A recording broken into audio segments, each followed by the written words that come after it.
তোমরা যারা class 11-এর first সেমিস্টারের পরীক্ষা দেবে, আজকের তোমাদের এই ভিডিওতে বাংলা প্রথম সেমিস্টারের পুঁই মাছে গল্পের থেকে গুরুত্বপূর্ণ এমসিকিউ টাইপ প্রশ্ন উত্তর আলোচনা করছে। তোমরা ভিডিওটা শেষ পর্যন্ত দেখতে থাকো। প্রথম প্রশ্ন, পুঁই মাছে গল্পটি প্রথম কোন পত্রিকায় প্রকাশিত হয়? উত্তর হয়ে যাবে প্রবাসী পত্রিকায়। পুঁই মাছে গল্পটি প্রথম কত বঙ্গাব্দে প্রকাশিত হয়? উত্তর 1331 বঙ্গাব্দে। পুঁই মাছে গল্পটি প্রথম কোন গল্পগ্রন্থে প্রকাশিত হয়? উত্তর মেঘমল্লার।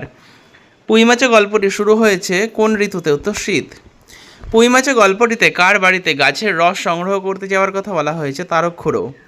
কি হয়েছে বসে রইলে যে এখানে বক্তা সহায় হরি? গায়ে কি গুজব রটেছে জানো? কোন গুজবের কথা বলা হয়েছে? উত্তর সহায় হরিদের এক ঘরে করে রাখা হবে। খেন্তির আসল বয়স? উত্তর 15 বছর। সহায় হরি কোথায় ঘুরে ঘুরে দিন কাটায়? উত্তর বাগদিপাড়া দুলেপাড়ায়। খেন্তির চেহারা কেমন ছিল? খুব লম্বা গোলগাল। পুঁই শাকের সঙ্গে খেন্তি কী নিয়ে বাড়ি ফিরেছিল? চিংড়ি মাছ। পুঁই মাছে গল্পে খেন্তি চিংড়ি মাছ কিনেছিল কার কাছ থেকে? গয়াবুড়ির কাছ থেকে। খেন্তিকে পুঁই শাকগুলি কে দিয়েছিল? রায় কাকা। 13 আর 16 তফাৎ রেগেছের বক্তাকে? কালিময় ঠাকুর। কালিময় ঠাকুর খেন্তির বিয়ে কার সাথে ঠিক করেছিল? শ্রীমন্ত মজুমদারের ছেলের সাথে। শ্রীমন্ত মজুমদারের বাড়ি মণিগাঁয়ে। শ্রীমন্ত মজুমদারের ছেলের সঙ্গে খেন্তির বিয়ে ভেঙে দেয় কে? সহায় হরি। শ্রীমন্ত মজুমদারের ছেলেকে কারা প্রহার করেছিল? কুম্ভকার বধূর আত্মীয়রা। অন্নপূর্ণার কথানুসারে পুঁই ডাঁটার চারা পুঁততে হয় কোন কালে? উত্তর বর্ষাকালে। মুখুজ্জে বাড়ির ছোট খুকির নাম দুর্গা।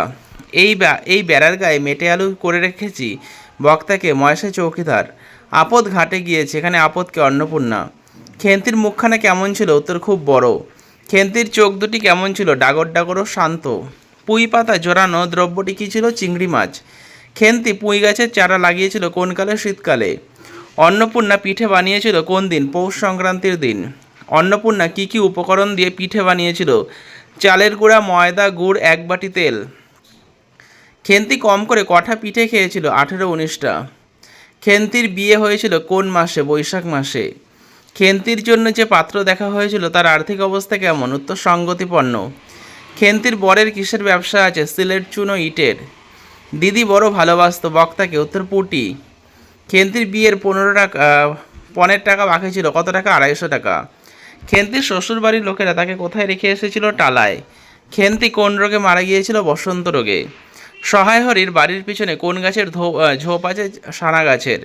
প্রথম পিঠেখানা পুটি কাকে দিয়ে আসতে চেয়েছিল? সারা ষষ্ঠীকে। মা আমায় একটু বক্তাকে? পুটি।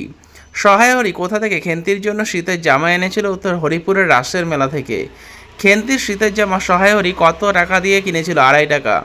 খেন্তির শীতের জামা কোথায় থাকতো? ভাঙা টিনের তোরঙ্গের মধ্যে। খেন্তি ছিল তার স্বামীর কোন পক্ষের? দ্বিতীয়। বিয়ের পালকি বেয়ারারা কোথায় একটু সুবিধার জন্য একবার কোথায় নামিয়েছিল? আমলকি তলায়। খেন্তির হাতের কাচের চুড়িগুলি কী দিয়ে আটকানো ছিল? 2 পয়সা ডজনের একটি সেফটিপিন দিয়ে। আহা কি অমর্তই তোমাকে তারা দিয়েছে, এখানে অমর্ত বলতে বোঝানো হয়েছে পুঁই ডাঁটা। গয়াবুড়ির কাছে সহায় হরির কত টাকা ধার ছিল? 2 পয়সা। শ্রীমন্ত মজুমদারের ছেলে জমিতে কী চাষ করেছিল? আমন ধান। সহায় হরির কথা অনুসারে কে মেটে আলুর চাষ করেছিল? মহেশা চৌকিদার। বাবা যাবে না মা ঘাটে গেলে? কোথায় যাওয়ার কথা বলা হয়েছে? বরজপোতার বনে। সহায় হরি যে মেটে আলু তুলে এনেছিল তার ওজন কত? 15-16 সের। খেন্তির জেঠিমার বাড়িতে কে ক্ষীর তৈরি করেছিল? রাঙা দিদি।